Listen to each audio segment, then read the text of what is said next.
আজকে আলোচনা করব যে কবিতার চরণ কাকে বলে, পংক্তি ও চরণের মধ্যে পার্থক্য আছে কি, আর চরণে পর্ব সন্নিবেশের বৈচিত্র্য দেখা। এই হচ্ছে মূল প্রশ্ন। এই মূল প্রশ্নের উত্তর সম্পর্কে তোমাদের বেশ খানিকটা দিয়ে দেবো, সেটা তোমরা একটু দেখবে। তো এটি হচ্ছে প্রথমেই হচ্ছে কবিতার চরণ কাকে বলে।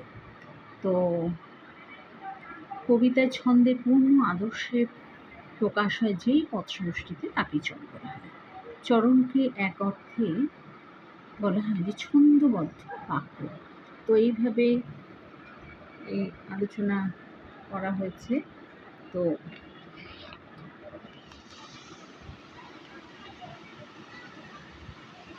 এক্ষেত্রে দেখো,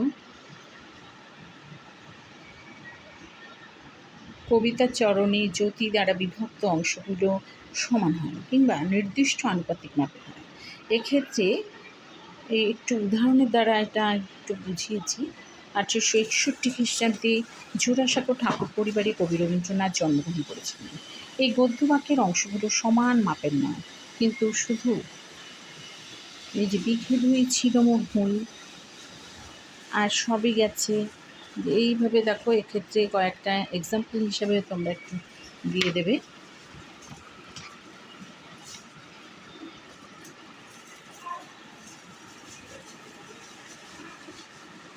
মোটামুটিভাবে একটুখানি বুঝিয়ে দিলাম, তোমরা এটাকে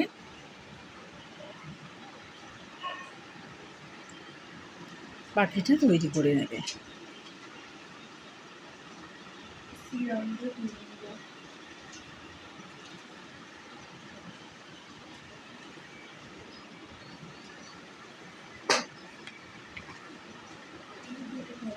তাই আজকের আলোচ্য বিষয় ছিল যে